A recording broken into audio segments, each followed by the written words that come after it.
In Cerrillos, a working-class neighborhood in Santiago, a community discovered that Google's proposed data center would consume 169 liters of water per second, in a region already running dry.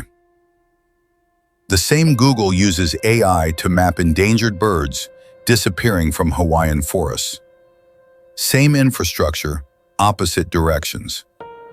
In Spain, a movement called Tu nube seca mi río emerged because Amazon needed more water to cool its servers. The reason Amazon gave in regulatory filings, rising temperatures meant their original water allocation would no longer be enough to keep the servers cool. The planet gets hotter, the servers need more water. The servers need more water, the planet gets hotter. Perhaps the question itself is doing something, and it isn't looking for an answer. In Chile's Atacama desert, one of the driest places on Earth, the Lickan Antay people don't call what is happening to their territory lithium mining. They call it water mining. Local estimates put the extraction at roughly 2,000 liters per second, drawn from land where rain is not a season, but an event. For batteries, for the green transition, for the devices that run the AI systems that will, eventually, help us address the very climate crisis the extraction accelerates. For the Lickan Antay, water is the veins of the living earth, the structure through which the territory breathes.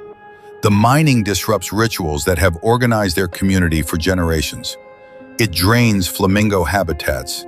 It depletes aquifers that can take decades, even centuries, to recover.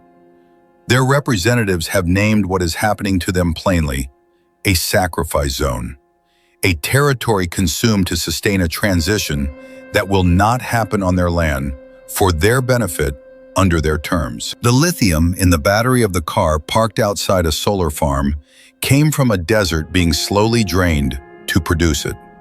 The clean energy future has a material foundation that is neither clean nor renewable for the communities hosting it. The circle is not a metaphor.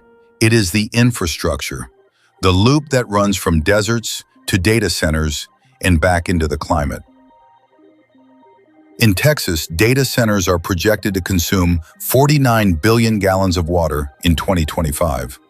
By 2030, that figure approaches 399 billion, a volume large enough to supply the annual household water needs of well over 10 million people.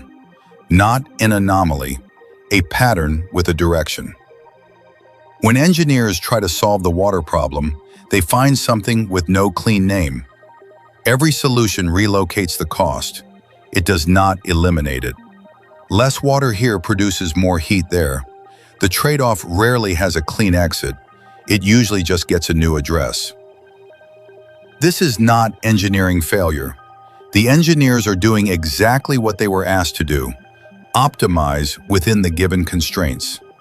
The question is what was never included in the constraints, and who decided what the constraints were. In 1865, a British economist named William Stanley Jevons noticed something that made no intuitive sense. As steam engines became more efficient, coal consumption in England didn't fall, it exploded. Efficiency didn't reduce demand, it made the technology cheaper to use, which multiplied how much was used. The Jevons paradox, a pattern that has reappeared in virtually every major energy transition since, in one form or another. We are watching it again. AI systems are becoming more efficient per query, per parameter, per unit of energy. Total consumption is accelerating. The paradox doesn't care about intentions. There is a framework circulating in policy circles to describe the global distribution of this dynamic. The US innovates, China scales, the EU regulates, the global South sacrifices. It's a rough map, but it keeps reappearing often enough to demand attention. What changes is the technology. What doesn't change is the geometry. Who bears the cost? Who captures the benefit? Who is consulted? And who is informed after the decision has already been made? The obvious objection here is that this time is different. that AI genuinely offers tools to solve the very problems it creates. And that's true. But notice what the objection already assumes: that the question of who controls those tools has been settled, that we just need to get the engineering right. At the 2025 Super Bowl, watched by 135 million people, Kendrick Lamar framed his entire performance as a kind of rigged game, implicitly asking, who set the rules? The same question Mosacat asked in the streets of Santiago. The same question Tu Nube Seca Mi Rio put on signs in Aragon. Different stages, different languages, the same architecture of power. COP30 in Brazil convened one of the largest gatherings of climate negotiators in history. In the 3 years leading up to it, more than 160 new AI data centers had been built in U.S. regions already facing water stress. The conversations happen, the infrastructure expands. They operate on different timelines, and the infrastructure is faster. Technology versus nature is a frame. Frames are never neutral. A frame that converts a question of governance into a question of engineering is doing something specific. It is deciding in advance who is qualified to answer. What unsettles most isn't the damage. It's what remains possible. None of this erases what the technology can genuinely do. Google's Perch, developed by DeepMind, processes tens of thousands of hours of forest audio in minutes, identifying endangered birds in Hawaiian forests and other ecosystems with a precision that would take human researchers decades to replicate. Smart grids managed by AI can increase the effective output of solar and wind installations by up to 20%. Wildfire detection algorithms identify risk patterns hours before human observers would. Climate models that once required weeks on supercomputers now run in minutes on a fraction of the energy. The same infrastructure, the same servers that required 169 liters of water per second in Cerrillos.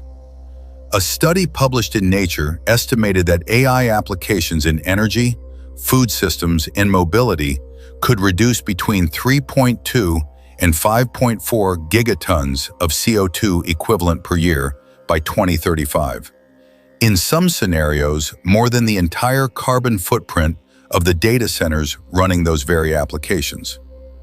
This might sound like a reason for optimism, and perhaps it is, but attached to every sentence about what AI could do for the planet is a condition so small it almost disappears, if deliberately oriented toward it. Deliberately oriented. Who does the orienting? Most of the computing capacity being built right now is not being oriented toward climate modeling or biodiversity tracking. It is being oriented toward content generation, advertising optimization, and financial modeling. That is not a criticism of the technology. It is a description of the current answer to the question of what it's for. Companies making infrastructure decisions before communities are consulted. Geopolitical competition treating computing capacity as a weapon before treating it as a shared resource. Market logic that prices water as an afterthought. In this series, we've traced how recommendation algorithms shape the environment of choice before the choice is made, before anyone consciously decides anything. The infrastructure of AI is doing something structurally identical at a planetary scale, shaping the conditions of life for communities that had no seat at any table where these decisions were made.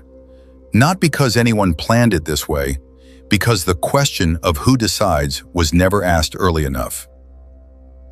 In 2026, lawmakers across more than 30 U.S. states introduced over 300 bills related to data centers, moratoriums, efficiency standards, environmental reviews. Between March and June of 2025, community opposition blocked or delayed $98 billion in data center projects. Something is shifting. The question is finding its way into rooms it was never supposed to enter. Back to Cerrillos, Mosacat distributed leaflets, held assemblies, organized a public referendum. 49% of residents voted against the project, not a formal majority, It was enough. Google's authorization was temporarily revoked. 3 years later, the company committed to using no water to cool its servers in that neighborhood. Construction had not yet begun. What those residents discovered, without a policy framework, without a philosophy department, without a corporate budget, is something this series has been approaching across 9 episodes. The question that precedes every technical question about artificial intelligence isn't about efficiency or carbon or water use metrics.